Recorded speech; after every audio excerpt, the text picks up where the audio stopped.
అన్న ఎన్వి సుభాష్ గారు, జక్క రఘునందన్ రెడ్డి గారు, శ్రీధర్ గారు నాకు కొంత అనుమానాలు రేకెత్తించిన. మొదటగా నేను పార్టీలోకి రాకముందు నేను కొంత పరిశోధన చేస్తూ ఉంటే బీజేపీ ఒక రకమైనటువంటి సామాజిక వర్గాన్ని ఎంకరేజ్ చేస్తుందని, కానీ నేను చూసిన తర్వాత గౌరవ పెద్దలు శ్రీధర్ గారు మాజీ శాసనసభ్యులు వారే కాదు, కరుడు గట్టిన దేశభక్తి కలిగినటువంటి ఎంతోమంది ఎస్సీ, ఎస్టీ, బీసీ మరి ముఖ్యంగా మైనారిటీ సోదర సోదరిమణులు కూడా ఈరోజు బీజేపీ వైపు చూస్తుండడానికి ఏకైక కారణం నరేంద్ర మోడీ గారి నాయకత్వం. భారతదేశ రక్షణ కోసం, భారతదేశ అభ్యున్నతి కోసం, భారతదేశంలో అంత్యోదయ అందాలని, భారతదేశంలో ప్రతి పేదవాడికి సంక్షేమము, ప్రభుత్వ ఫలాలు, గౌరవము దక్కాలని వారు చేస్తున్నటువంటి ప్రయత్నానికి కాను ఎంతోమంది ఈరోజు మోడీ గారు మనకు ప్రధానిగా ఉన్నారు కాబట్టి వారి విషయమే మాట్లాడుతూ ఉన్నాం.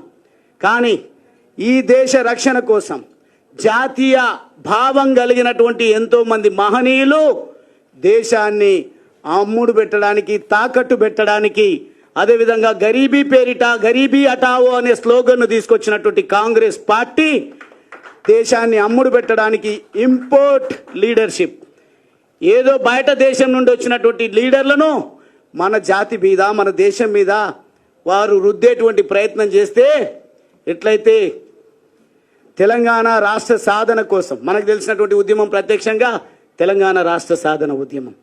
తెలంగాణ రాష్ట్ర సాధన ఉద్యమంలో తెగించి పోరాడి అద్భుతంగా తెలంగాణ రాష్ట్రాన్ని సాధించుకోవడం జరిగిందో, దేశ రక్షణ కోసం, దేశానికి స్వాతంత్రం తీసుకురావడం కోసం మహనీయులు ప్రధాని పదవులు కూడా అవసరం లేదు, ఒక ఆర్కిటెక్ట్గా ఉంటాం, భారతదేశాన్ని కాపాడుకుంటామని పేర్లు సందర్భం ఈరోజు వచ్చినప్పుడు మాట్లాడుతా సమయం అన్న తక్కువ ఇచ్చింది, ఎందుకంటే వారి షెడ్యూల్ కూడా బిజీగా ఉంది.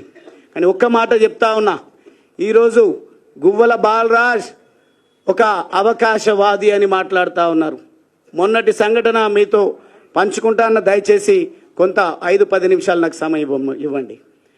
యువకులు ఉద్యమంలో చేరినప్పుడు యువకులు, యువతులు, మేధావులు, జర్నలిస్టులు, అదేవిధంగా తెలంగాణలో ప్రతి ఒక్కరూ తెలంగాణ రాష్ట్ర సాధన ఉద్యమంలో జేఏసీలుగా ఏర్పడి వివిధ పద్ధతుల్లో కుల సంఘాలు, ప్రజా సంఘాలు ప్రతి ఒక్కరు కూడా తెలంగాణ ఉద్యమం చేస్తూ ఉంటే నేను మీలాగా విద్యార్థి సంఘమో లేదంటే ప్రజా సంఘాల్లోనో కుల సంఘాల్లోనో పని చేసిన అనుభవం లేదు కాబట్టి ఎప్పుడు కూడా నేను విద్యార్థి నాయకుడిగా పని చేయలేదు.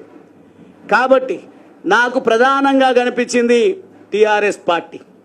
టీఆర్ఎస్ పార్టీలోకి ఎవరో చేరమని నన్ను ప్రోత్సహించలేదు. నాకున్నటువంటి లక్ష్యం చదువుకున్న యువకుడిగా ఒకవేళ ప్రజాసేవ చేయాల్సే వస్తే నేను ఒక ఆంటర్ప్రీనర్, ఒక వ్యాపారవేత్తగా ఉన్నా, చదువుతో పాటు వ్యాపారాన్ని నిర్మించుకొని ఏదో నా జీవనాన్ని నేను కొనసాగిస్తూ ఉన్నా. కానీ నేను నా అనుభవంలోకి వచ్చింది ఏంది అని అంటే, ఎంత పారిశ్రామికవేత్తగా ఎదిగినా నా అణగారిన వర్గాలకు, నా అంటే డైరెక్ట్గా నా పైన ముద్ర వేసేది దళితుల గురించి మాట్లాడుతున్నాడు గువ్వల బాలరాజ్ అని. బీఆర్ఎస్ పార్టీ ఎప్పుడైనా అవకాశం ఇవ్వాలి మాట్లాడడానికి అంటే దళితుల అంశాల విన్నే మాట్లాడాలి, లేదంటే ఎవరైనా వాళ్ళు చేసిన తప్పిదాలను ఖండించేటువంటి మాట మాట్లాడితే దళితునితోనూ మాట్లాడితే సెన్సిటివ్ అవుతుంది, బాగా మాట్లాడగలుగుతాడు అని ఆ అంశాల కోసమే వాడుకున్నారు. కానీ నా అంటే నేను ఇచ్చేటువంటి డెఫినేషన్, నిర్వచనం, పేదలు ఎవరున్నా పేదరికం నుంచి వచ్చినటువంటి వాడిగా ఒక వలస కూలి బిడ్డగా నేను పేదల సంక్షేమం కోసం, పేదల అభివృద్ధి జరగాలంటే ఒక ఆంటర్ప్రినర్గా, ఒక వ్యాపారవేత్తగా పెద్దగా నేను వరగబెట్టేది ఏముండదు. కానీ political power is master key అని నమ్మి నేను ఆలోచిస్తున్నట్టు తరుణంలో టీఆర్ఎస్ పార్టీ ఉన్నది, అదేవిధంగా తెలుగుదేశం పార్టీ ఉన్నది, కాంగ్రెస్ పార్టీ ఉన్నది. కాంగ్రెస్ పార్టీ అధికారంలో ఉన్నది, తెలుగుదేశం పార్టీ పటిష్టంగా ఉన్నది, రకరకాల మాటలు చెప్తూ. కానీ నాకు కనిపించింది టీఆర్ఎస్ పార్టీ సిద్ధాంతకర్త మహనీయులు ప్రొఫెసర్ జయశంకర్ గారి ఆశయ సాధన, ఈ అంశాలన్నింటినీ కూడా పరిగణలోకి తీసుకున్నప్పుడు వారే టీఆర్ఎస్కు సిద్ధాంతకర్త కాబట్టి, ఆయన ఒక త్యాగధనుడు కాబట్టి ఆ పార్టీలో మనం చేరిపోదామని సొంతంగా నిర్ణయం తీసుకున్న తప్ప కొంతమంది మాట్లాడుతున్నారు గువ్వల బాలరాజ్కు అవకాశం ఇచ్చినామని. గువ్వల బాలరాజ్ అవకాశాలు వెతుక్కొని ప్రజాసేవ కోసం వచ్చిండు. గువ్వల బాలరాజ్ ఎదగడానికి కాదు అనేది ఈరోజు మీ ముందు కూడా స్పష్టం చేస్తా ఉన్నా. ఈరోజు కూడా భారతీయ జనతా పార్టీలో వీరు చేస్తున్నటువంటి ప్రయత్నాలే తప్ప కరుడుగట్టిన బీఆర్ఎస్ కార్యకర్త మేము ఎట్లా అడుగుతామో అని సంకోచంలో అప్పుడప్పుడు ఎక్కడన్నా అన్న వాళ్ళు కలిసినా చేరండి అని కొంత నవ్వుతూ మాట్లాడిండు తప్ప సీరియస్గా ప్రయత్నం చేయలేదు. మా లోపల మాత్రం వ్యతిరేకత ఉడుకుతా ఉంది. అక్కడ ప్రత్యక్షంగా ఉండి చూస్తూ ఉన్నాం బీఆర్ఎస్ పార్టీలో.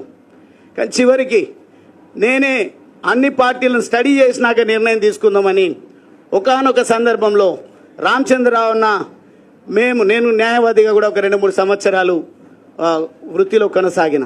ఆ సందర్భంలో పరిచయం, జేఏసీలో పరిచయం, అదేవిధంగా పార్టీ ప్రతినిధులుగా టీవీ డిబేట్లలో పరిచయం. అన్న ఒక అడ్వకేట్ ప్రొఫెషన్లో ఉంటూ కూడా ప్రత్యక్ష రాజకీయాల్లో ఉన్నారనే ఒక ఇన్స్పిరేషన్తోన వారు ఎక్కడ కనిపించినా వారితో నేను సలహాలు తీసుకోవడము, చర్చించుకోవడం అనేది జరుగుతూ ఉండే.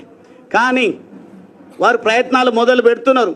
ఎక్కడికక్కడ ఎవరు పడితే వాళ్ళని తీసుకోవాల్సిన అవసరం లేదు. పటిష్టమైనటువంటి క్షేత్రస్థాయి లీడర్షిప్ బీజేపీ పార్టీలో ఉంది. ఎవరైతే దేశం కోసం, జాతి కోసం, పేద అణగారిన వర్గాల కోసం, దేశ రక్షణ కోసం మాట్లాడతారో వాళ్లకు ఆ సోయి ఉంటుందో అటువంటి వాళ్ళనే తీసుకుందామనే ఒక ప్రణాళిక పెద్దలు రామచంద్రరావు గారి నేతృత్వంలో పార్టీ మొత్తం కూడా చేస్తున్న విషయం నాకు తెలిసి నేను నిర్ణయం తీసుకోవడం జరిగింది. నిర్ణయం తీసుకున్న తర్వాత